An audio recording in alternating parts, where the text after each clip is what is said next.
Another subject matter here is the moon. We have the Moonies and the flat earthers, but we have Moonies, which are people who don't believe that we went to the moon.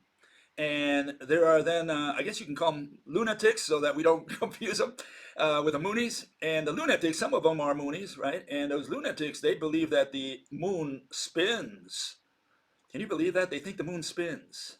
Okay, so I'm going to address that because there were several issues brought up on that subject, and I want to make sure that at least people know what the arguments are on both sides. So let's start with the what these people are saying, what these people are questioning, or how they reason, if you can call it reasoning. Okay, so here, let's go. First guy, he says, the Earth is rotating with the moon orbiting Earth. Okay, contradicts himself, meaning me, right, by saying the moon doesn't rotate. The moon has to rotate on its axis to keep one side facing the Earth. Okay, and a lot of people think like this. Okay, so it's not just this fellow, but a lot of people are thinking along these lines. They say the moon has to spin if it goes around the Earth, right? Okay, it's going one time around its axis, in other words, right? The moon's rate of rotation matches its orbital period, which keeps the same side facing the Earth. Okay, that's one fellow. Here's another fellow, and he says we are talking about spin relative to the sun. Heliocentrism. So he's saying the moon spins because it moves with respect to the sun. Okay, and again, he's not the only fellow who says that. Here's another fellow who says more or less the same thing. Okay, and so he says when you point to a large X on the moon's equator, this mark will experience a 354-hour lasting night and a 354-hour lasting day. So yes, the moon is spinning in relation to the sun and the other stars. Okay.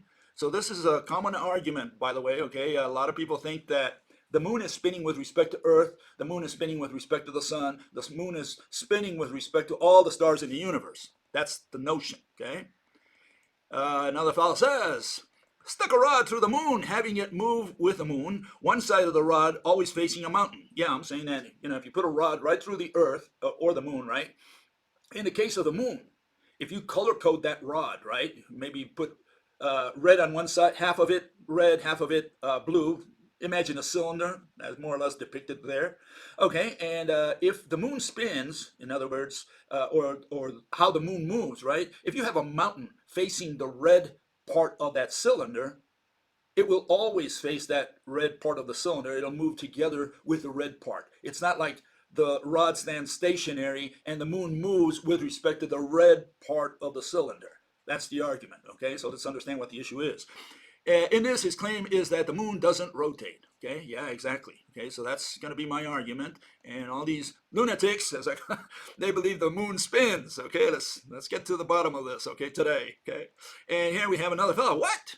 Why would the rod poked through the moon be any different from a rod poked through the Earth? Okay, so this is the issue, okay? He's saying if we put a rod through the moon, through the Earth, they're the same. That's the same. Why is there any difference here? He doesn't see that, okay? With respect to what are you holding the rod stationary, okay? And so in other words, is there anything that's stationary in the entire universe? Essentially, that's what he's saying, okay? So he's saying it's, I guess it's a misconceived scenario, okay? Because the rod, you cannot hold it stationary with respect to anything. Maybe with respect to God and the angels, heaven, but not with respect to anything else in the universe. A top-down view of the Earth and moon alone, regardless of which one the view is centered on, make it plainly obvious that both are rotating. Okay. So we have all these arguments, okay?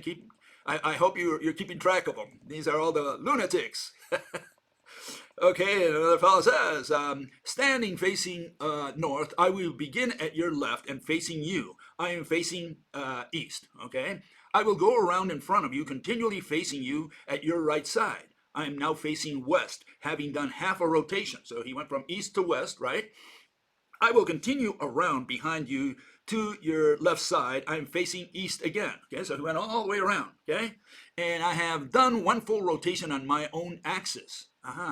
And that there are people who can't understand that is a freaking despairing embarrassment to humanity. And continues here. He says, after his brutal peer review in the comments, Will Grifter Guillermo understand that his observation of the moon and not rotating is ludicrously bogus? Okay, so we have these strong opinions, these strong arguments from all these folks. Okay, let's see if we can answer some of these folks. I think there's one more. Is it? No. Okay, so here's the deal for you. Okay, I want you to tell me. Okay, this is a test. We're going to do an experiment. We're going to do mathematical physics here. We're going to do observation. Okay. Okay. So here it is. I'm going to put something in front of you. I want you to tell me if it's spinning. Okay. That's the $1 million question. Okay. You're going to look at something. I want you to tell me if it is spinning. Okay. Here it is. Okay. Here's the moon. Is it spinning? Okay. And we're going to assume, for the sake of argument, that it's the only object in the universe. Okay? We're going to assume it's the only object in the universe. The question is that object, that moon, spinning? That's the question for you, okay? Now you say, well, obviously it's spinning, right? Because I can see it spinning, no need to say anything more. Okay, let's follow up on this experiment. I want you to close your eyes now and tell me if it's spinning. Okay, so I want you to close your eyes and tell me if it's spinning. We're going to remove the observer because I said this is the only object in the universe. There are no observers. There are no reference points. Is the moon spinning when you close your eyes? Okay, and let's continue with the experiment. Here's a second part of that experiment. Okay, is the moon spinning now? And you can open your eyes again, by the way. Okay, is the moon spinning? And you might say, well, no, it's not spinning. It's like stationary. Well, maybe it's spinning, but you're going around in circles with it, and so you always see the same face. How can you tell if it's spinning or not if you're always looking at the same face? If you're moving at the same rate as it's moving around a circle, how do you know it's spinning? Okay, you're always staring at the same face of this object there, this satellite that we have next to the Earth. Okay, so these are the questions. So how do we answer these questions in science? Well, in religion, in mathematical physics, and all these lunatics, what they say, well, I got to see, I got to touch, I got to run an experiment, I got to check out the phenomenon to tell you. And that's not the way we do it in science. The way we do it in science is we define the word spin.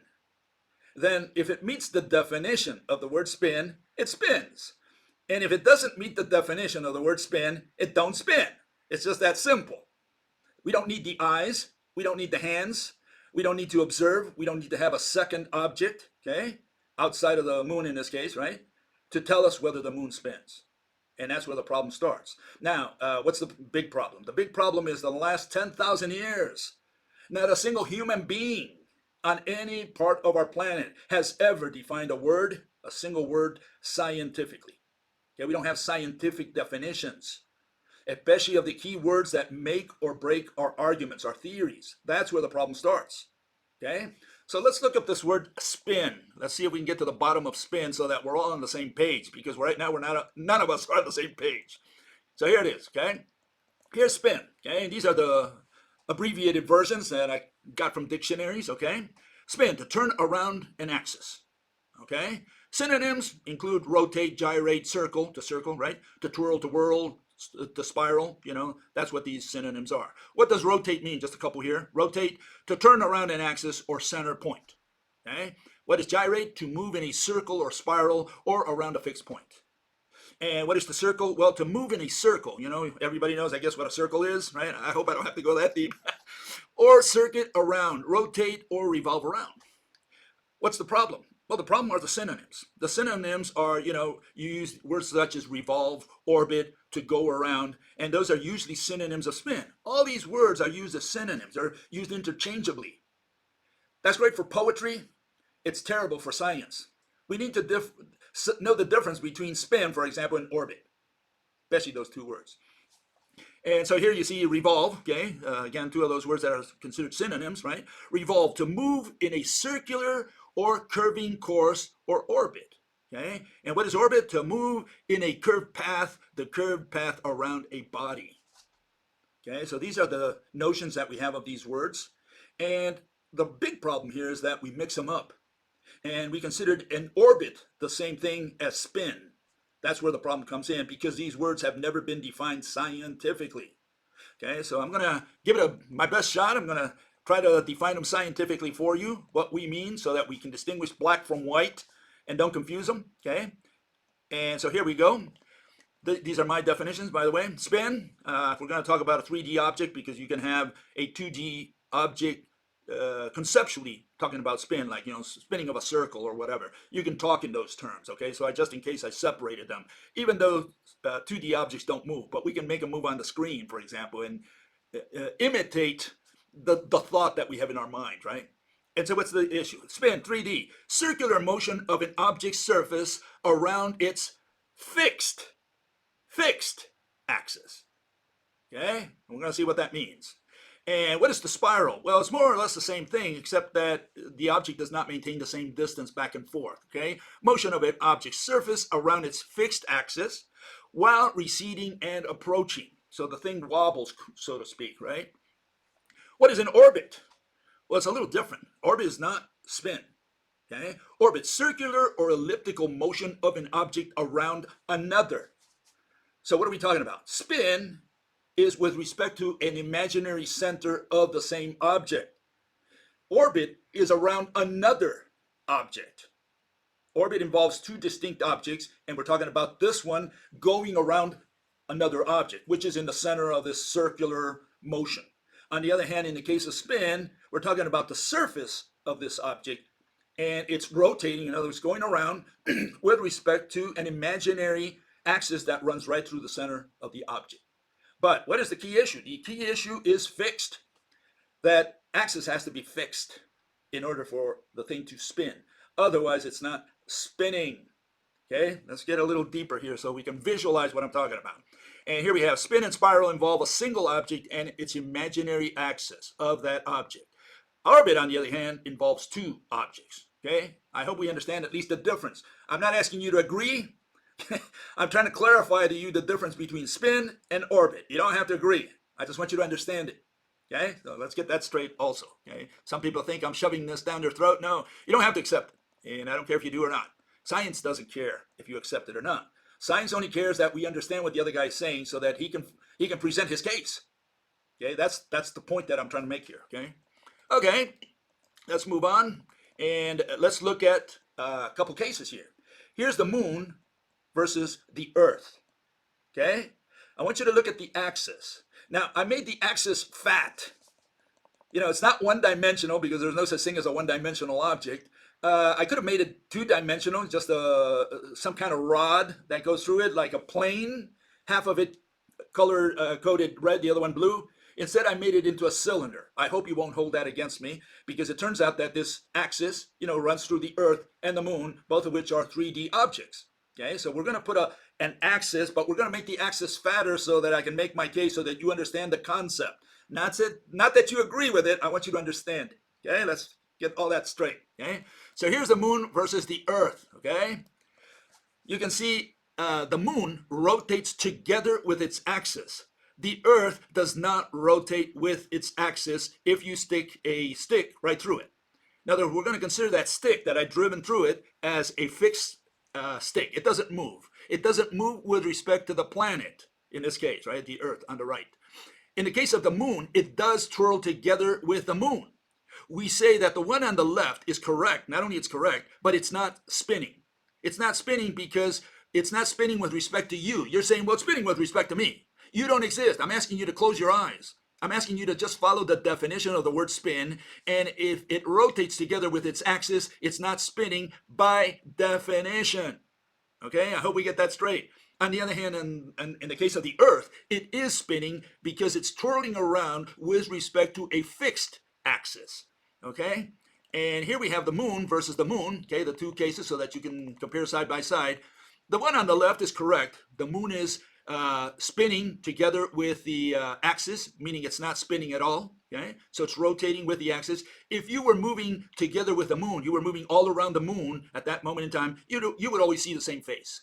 Okay, which is the case today.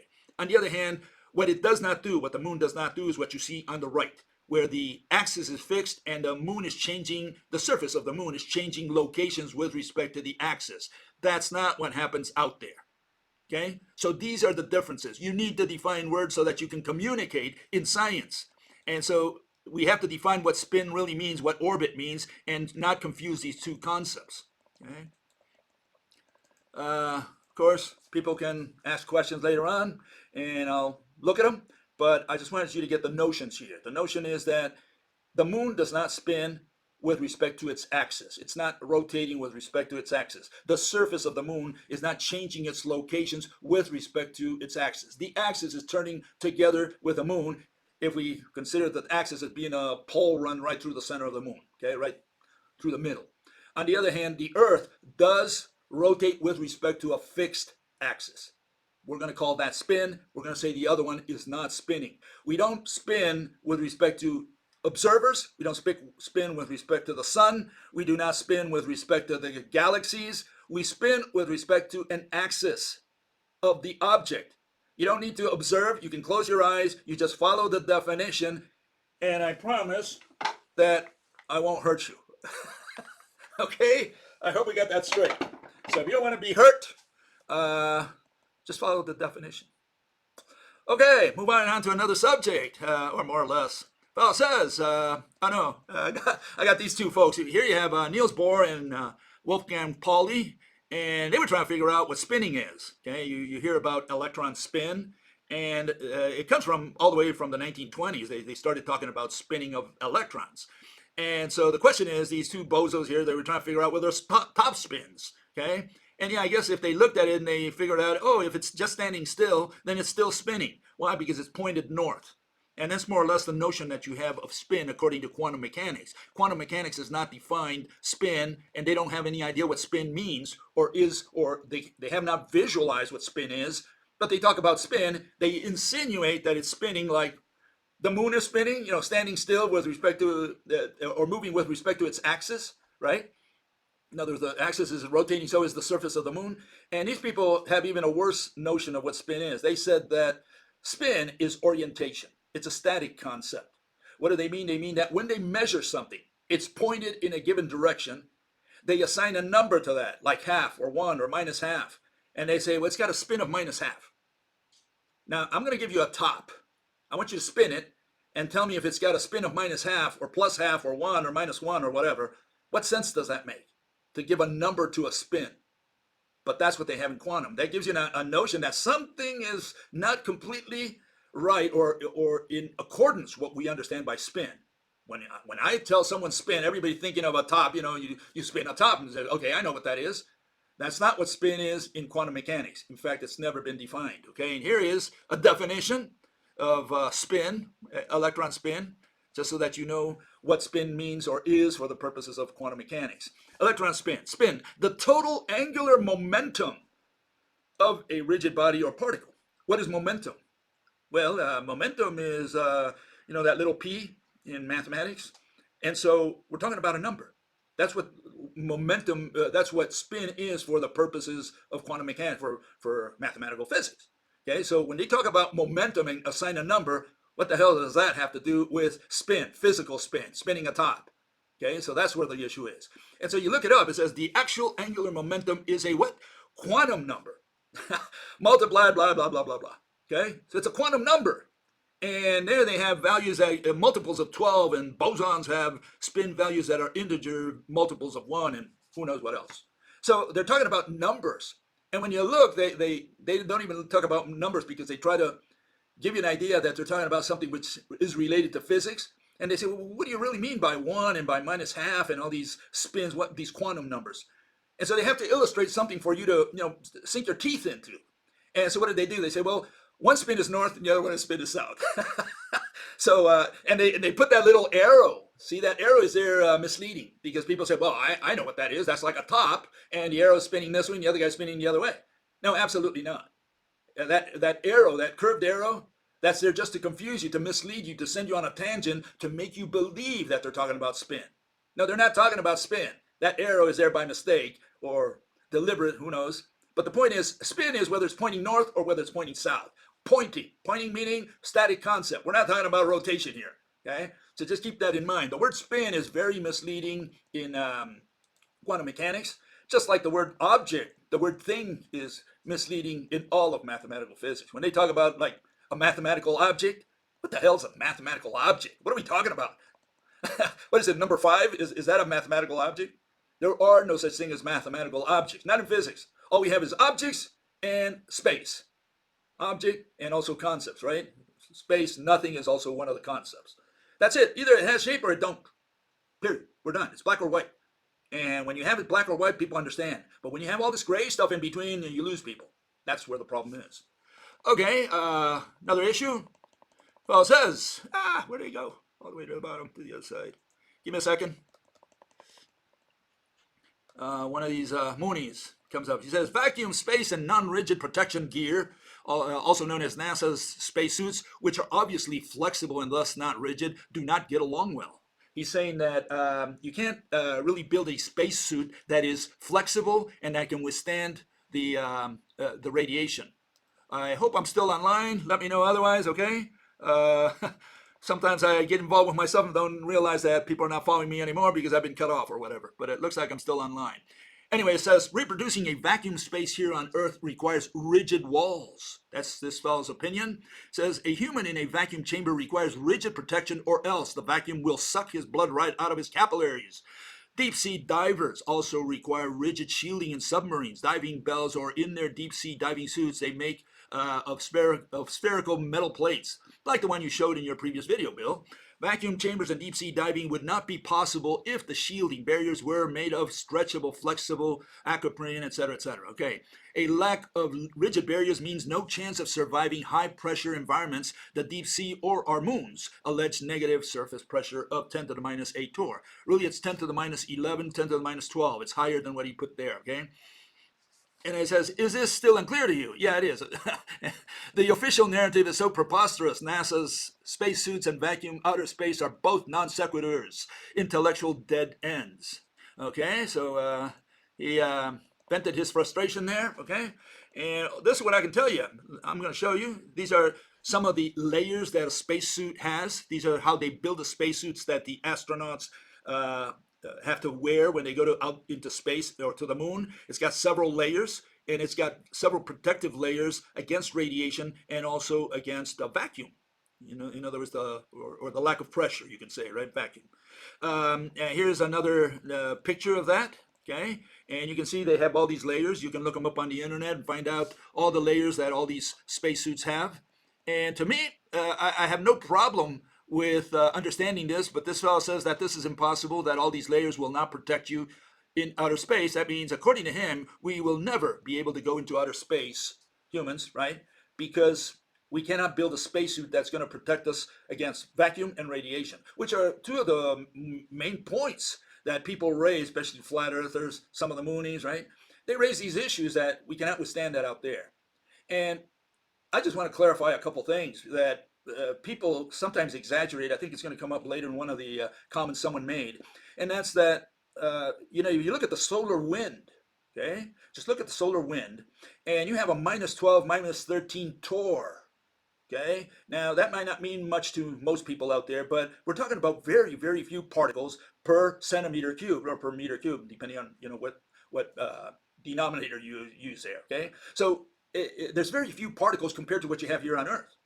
So when you have the astronaut go out there, he's not being bombarded by particles like people say, oh, I'm going to get into a shower and I'm going to be showered with all these particles hitting me. That's not the case. We have almost total vacuum compared to what we have here on Earth, in other words, right? Very few particles are coming and striking these guys. Okay? You could have a particle, maybe a hydrogen atom, I don't know, maybe a sodium atom, just ion really, could be an atom, I guess, in this case, just being flung out from the sun, and it just goes right through your suit. You're talking about an atom. One atom, okay? What is an atom? Well, an atom is something you can't see. That's what an atom is. That's how small it is. We have atoms going through our bodies, even here on Earth. Not like every second, or maybe we do in a sense, but it's not like we're bombarded and we got a shower of high-speed particles going through our bodies, okay? Some particles go through our bodies. Some of them do damage, maybe, and maybe that's why we get cancer. Maybe that's why we age, or who knows what. But point is that when you're out in outer space, you don't get protection, but at the same time, you don't get particles. There are no particles in 10 to the minus 12, 10 to the minus 13 torr, which is what the solar wind is made of. The solar wind is pure vacuum. I wish we could have a solar wind level vacuum in our chambers. Like, when I used to run uh, silicon wafers, boy, if we could achieve -7, -8 torr, it would be great. And out there in the solar wind, you have -12, -13, a few particles. If we could put a lab out there, a fab area to produce chips, we could do it, in the solar wind. That's how lack of pressure, you have out there. You have very little pressure. You have a lot of vacuum, and what that means, you could build chips out there. That's how few particles would be penetrating the chips and screwing them up. I mean, we use, again, 5 times 10 to the minus 7 torr is what the typical vacuum level is in a fabrication area, and out there you get -12. So no, you're not going to be showered with bullets. In other words, it could happen that some stone comes to you, and that's why they try to give the astronauts as much protection as they can. Other than that, they're not worried that they're going to be bombarded with particles every second and say, oh, look at all those pebbles coming at us. No such monster. We have almost pure vacuum out there in space. So all those people that, on the one hand, raise radiation, meaning they think radiation are particles in their mind, and they say, oh, all these particles are hitting them. That's on the one hand. Then they take the particles out and they say, oh, but now they're in vacuum, because see, the radiation is the opposite of particles in a sense. Either you get hit by stones or there are no stones, and now you say, well, you can't withstand the vacuum. Okay, which is it? Are we hit by stones, or do we have pure vacuum out there? Please tell me. Yeah, you can't have both arguments. You can't say on the one hand, oh, we have radiation, which is a bunch of particles, photons and maybe electrons, right, hitting you on the one hand, and then on the other say, well, it's pure vacuum and we wouldn't be able to withstand it. And so, you got to make up your mind. You can't hold both arguments. Okay, they're contradictory. They're opposite. They're opposite arguments. Okay, another fellow says, can't live on the moon because of the supplies and energy needed to sustain a livable habitat. Okay, at night the moon drops down to minus 243 degrees Fahrenheit, and during the day it gets extremely hot, 253 degrees Fahrenheit. Okay, and that's a huge temperature swing between day and night. Yeah, but that's what these suits are designed to protect against. That's one. The other one is, we're not talking about the guy going out there and doing some gardening. We're talking about the fellow going out there first in a capsule, some kind of capsule. He has a place to go if he has some kind of trouble. That's one issue. But the idea for living on the moon, which is, I think, very possible, is you build a station there and you make it, like you would build a station here on Earth with all the little, things that you need. You would need the right pressure. Okay, you would need a little bit of air in there so that you can breathe, and so on and so forth. So I think it could be done. You can also have nested buildings, so that one is nested within the other, so you have double protection, triple protection, whatever. We could build something on the moon, but just think of what it would take to build something on the moon. You would have to take all these parts little by little, piecemeal. Okay, like an ant, carrying your leaf. And we would have to take a lot of leaves out there to build that little station with all the gadgets that we would need to live, comfortably, like a couch and television set and phone number, phone, all that kind of stuff. It takes a long time to build something like that. So, my reply is, yeah, we can live on the moon. We can safely live on the moon. I think we can have the, the people move out there, maybe 10 guys, and they live in this building. Again, could be a nested building. But the construction of that, first, it takes a lot of money. Okay, that's one issue. The other one is, why would we go to the moon? What is there on the moon? Is there gold on the moon, or what is it? Is it a gold rush? The moon gold rush? What's going on the moon that we need to go to the moon? We go there, what, to pick some rocks and bring them back to Earth? There's no reason for us to go to the moon. Now, military could find a reason, maybe.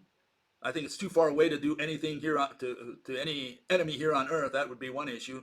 But let's assume we develop some kind of technology, that laser technology, that you can zap someone from the moon or something along those lines. Maybe there's a military advantage, far-fetched military advantage to go to the moon. Another one would be, we could mine the moon. We could get maybe uranium. Maybe we run out of uranium here on Earth, or maybe lead or some other element, and we say, well, we can mine it on the moon and it's cheaper, or maybe we ran out of it here on Earth and we can get it on the moon. those things could happen. But again, taking bulldozers and all that kind of stuff to mine out there, or cranes and whatever. Yeah, I can imagine that. How many trips you would have to make. Each trip costs a lot of money. If you send humans in every trip, that's very expensive because you never know if you have an accident, the guy dies out there. So there's no reason really to go to the moon. I don't think we will ever go to the moon. Maybe we'll go to the moon again, maybe again to explore, maybe to sound out, or put some kind of thing that will help us construct a station there little by little. So maybe they would put something at the beginning, study the environment a little more, get a little experience on being on the moon. There will be a process. And I'm sure the extinction of man will occur on Earth before we get our first station out there. So if we go to the moon, we go to the moon one more time, but it's just like the Neil Armstrong, Buzz Aldrin type situation. They walk on the moon, they jump around, get some rocks, and bring them to Earth. That's about it. There's no more than that. Okay, fellow says, you have never seen the curvature of the Earth. We have a flat earther. Okay, well, that's the flat Earth, and I think I see curvature there.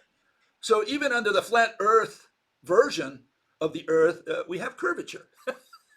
So yeah, I'm sorry to tell you, curvature is curvature. It exists under the globe Earth and under the flat Earth. Both have curvature. Okay, so yeah, I'm sorry to tell you. Okay, but here's the globe Earth, and some people believe in the flat universe. And one of them is Mr. Stephen Hawking, who died a couple years ago. And this is what he posted, I guess. Well, this is what came out in Times Magazine, and they show this flat board, and it doesn't have curvature. It's kind of squarish, so maybe he's right. Maybe under this flat Earth version, because if the universe is flat, I guess the Earth is flat as well, right? Maybe under this version there is no curvature. So that's the only thing I can think of for those of you who want to kick the issue around. But yeah, other than that, yeah, we do have curvature, whether you take the flat Earth version or the real version, the globular version. But all I can tell you is the following: is that in science, we don't have to see curvature. Okay, so he said, "Have you ever seen curvature?" I don't have to see curvature. Okay, I mean, if I'm outside the Earth and I see it from afar, like from a bird's eye perspective, and I say, okay, yeah, I can see the curvature. It's obviously curved, but I'm not out there. I'm in here. And so the question is, do I have to see the curvature of Earth? And the answer is no. First, we define the word curvature. Okay, we have to define the word so we're all on the same page. And then all I have to do is imagine, whether the Earth is flat, as some of these people say, or whether the Earth is spherical. Okay, more or less spherical. And under my theory, actually my assumptions, the Earth had better be curved, globular, because gravity works through all the atoms being tugged towards the center of the Earth. And so, yeah, just by thinking alone, by visualizing, it had better look like a ball. Okay, if you cannot explain gravity, you cannot claim that you have a flat Earth scenario. Okay, you got to explain gravity. And no one in flat Earth land has ever explained gravity. Some of them use electricity, like the electric universe folks. Others talk about density, and they have all kinds of theories. There's several theories for the flat earther, depending on which one each flat earther adopts. So you can't go in and attack them all. But the issue is that they have not explained gravity, and gravity is very simple to explain. All atoms are physically interconnected, and if they're all physically interconnected, every celestial object out there, at least of a certain size, right, of certain diameter, certain radius, had better be a spherical object. Okay? So yeah, all objects out there are spherical. Only the small ones, maybe like an asteroid, something that exploded or broke up, then you got a different situation. But anything that is more or less big out there had better be spherical. And again, the theory there is that all those were suns, all those were stars. Okay. Okay, fellow says, air, water, and light don't curve. Another flat earther. You can put up theories or explanation. It is all in vain. And I keep showing these people that, yeah, we can explain the curvature of water, the curvature of air, like you see there. And they never come back to even listen to the theory, because if they came back and they said, well, Bill, you're wrong about this, or irrational about that, I didn't understand this or whatever, they never come back. They just keep going from site to site, just saying, oh, you cannot explain the curvature of air or the curvature of of water, and they keep going, and they never come back for an answer. Okay, so yeah, here it is, the answer. I've put it many times. One more time won't hurt, I guess. And there it is. Okay, every atom of air, every atom of water of the ocean is connected, physically connected to every atom on Earth, both solid and also to other atoms of air and water. And so everything is going to tug towards the center of the Earth. We're done. And that had better be a spherical result from this. Okay? And so we're done. I guess, that's all we need to know. All we need to do is understand why the Earth is spherical. And yeah, we can curve water, not in your bathtub, because these people say, well, when I look at it in my bathtub, it looks, like plain, and I can't make it curve. Well, yeah, I mean, you're looking at a very small portion of water. Now, you want to see it curve, you got to go and put air around the Earth. You got to put water around the Earth. That's different. And if every atom is physically interconnected with all other atoms, then you can produce curved air and curved water very, very easily. For babies, this is kindergarten stuff, okay?